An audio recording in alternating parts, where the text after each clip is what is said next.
Hello, and welcome to Audiobook Theater Live. My name is Jeffrey Kafer, and today I'm going to be reading from Flotsam Prison Blues by MK Gibson.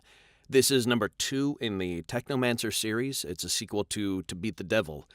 Now, you don't need to have read the first one to understand what's going on. The author sets it up perfectly, so it's very clear who's who and what's going on. There's enough backstory you understand what's going on.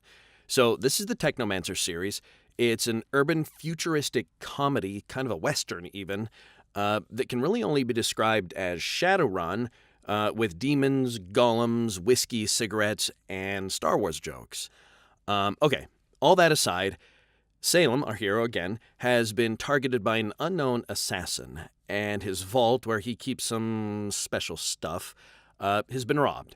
So he and his friend Grim are inspecting the vault to see what's what. And as they got there, it exploded. Oh, and Salem has nanomites running through him called the Collective. They sort of take care of his body. He can talk subconsciously with them. That's kind of important. That's it. So here we go. Adult language ahead, so parental discretion is advised. Chapter 7. Han Solo Joke. If you've never been in an explosion, there are a few things you should know. First, there is the concussive force that hits you.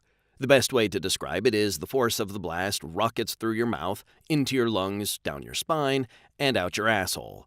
Said asshole, if closed, will now be wide open.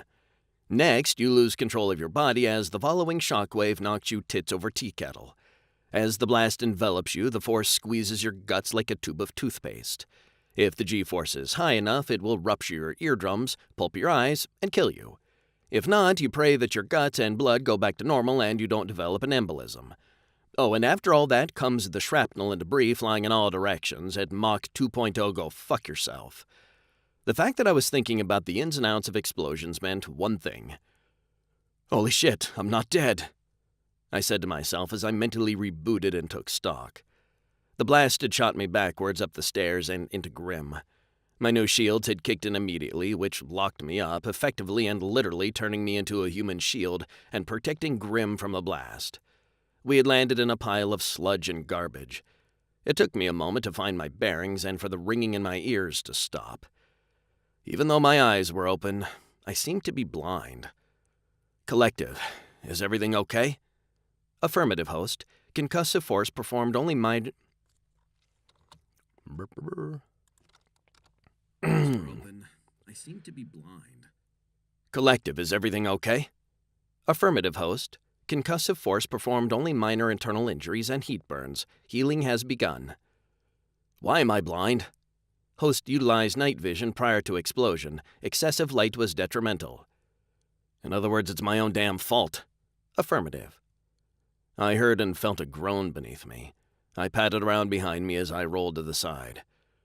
Grim, you okay, bud? It would appear so. However, please stop pawing at my groin. Oops. Sorry, I can't see. The light from the blast fried my eyes for the moment. Understood. Grim said. He stood and helped me to my feet. I do not believe that bomb was meant to kill us. I must still be half dead. I swear you just said that the bomb wasn't meant to kill us. That big-ass boom that we just survived, I said, still gripping Grim's arm. My sight was mostly just blurred outlines and odd shapes. There was a Han Solo joke there somewhere that I was too pissed off or concussed to think up. If it was meant to kill us, the explosion would have been bigger, with more fragmentation. Unless... I followed Grim's line of thinking. Shit. The bomb was meant to destroy the contents of the vault and any trace of who had robbed it initially. Knocking us on our asses was just a happy side effect. Motherfucker wanted me to get here, just to watch any chance of finding out and tracking him literally blow up in our faces. It would appear so. It would seem our trip here is now pointless. I thought about it. Good thing I am extra paranoid. Not exactly. Get me to the vault. There may still be something I can do, I told Grim. I couldn't see him clearly, but I made out an indifferent shrug. He began guiding me to the vault entrance when I heard something off. I stopped abruptly, listening. What is the matter? Shh, I told Grim. Do not shh me. Why did you stop? How about would you kindly shut the fuck up then? Something's out there, I said. My hearing, like all my senses, is extremely acute, enhanced by the collective to superhuman levels. But they aren't all on the... enhanced by the collective to superhuman levels. But they aren't on all the time. Otherwise, I'd be deaf or bleeding from the nose constantly. The collective responds to my command and dials up what I need. And occasionally, like this time, the collective will pick up on something and tune me in. Grim remained silent. I listened and heard burrowing sounds coming from the muck piles. If I didn't know any better, it sounded like some of the lesser deep. "What is that?" Grim asked. I turned and looked about, but my eyes were still jacked up and blurry. I tried hard to focus, and I could somewhat make out a shambling shape, digging itself free from the garbage piles. Then another, and another. "What is it? What do you see?" I asked Grim. "Lesser deep, minor ones, about the size of large dogs. Appear to be all eyes, tentacles, and teeth, and they are circling us. But they look different." "How?" Grim seemed concerned. "They look altered. Surgically, technologically. Their eyes have been gouged out and sewn shut, and bits of tech are protruding from them." "Searchers?" I asked, and I heard Grim grunt in the affirmative. Searchers were multi-eyed little bastards the size of Rottweilers. They moved on part tentacles and part insects' legs with a venomous whipping tail. They were mostly scouts that looked for fresh meat and signaled their bigger, nastier brothers. "But the deep ones don't get altered. That's never been an occasional demon, sure, but not them," I said. "Apparently things have changed," Grim disagreed. That broke every natural law that we knew of the deep ones, which, come to think of it, wasn't much. The only things we really knew of them was gleaned from Lovecraft and from what we discovered on our own. Hell, we made up our own names for them. Old H.P. did his best to interpret the sounds he heard in his head during his possessed states, but no sound a human could make could duplicate them. But I could not believe that they would allow themselves to be enhanced. Not by human hands.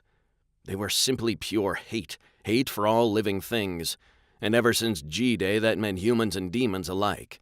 Sure, they'd tried to influence us from time to time, mostly to kill one another in every demented way you've ever read in a Lovecraft story, but to ally themselves with enough long enough for augment...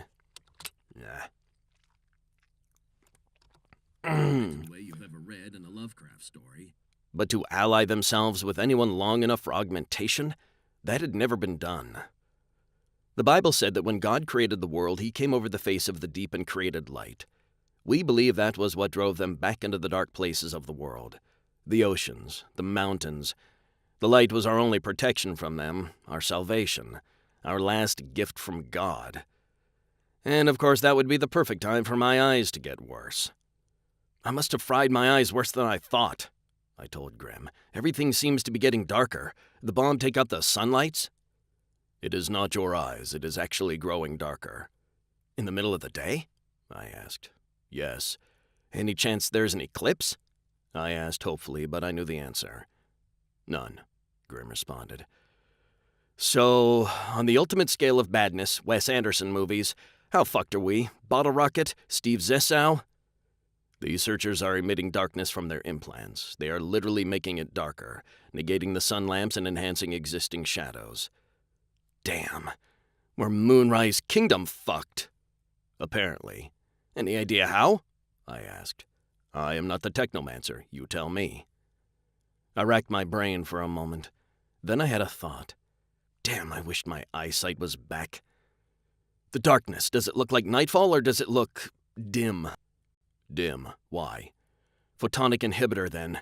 Old DARPA gear from the First War." PIs predated cloakers and the next step of tactical espionage and warfare. They never fully succeeded, as you can't really dispel light, but you can shift it. Hence cloakers, which bent light, making the item or person invisible. "I do not believe that is the important part," Grim said. "What do you mean?" "Because if you follow this to its ultimate conclusion, the only reason to make it dark is so that something worse can come up and move about during the day."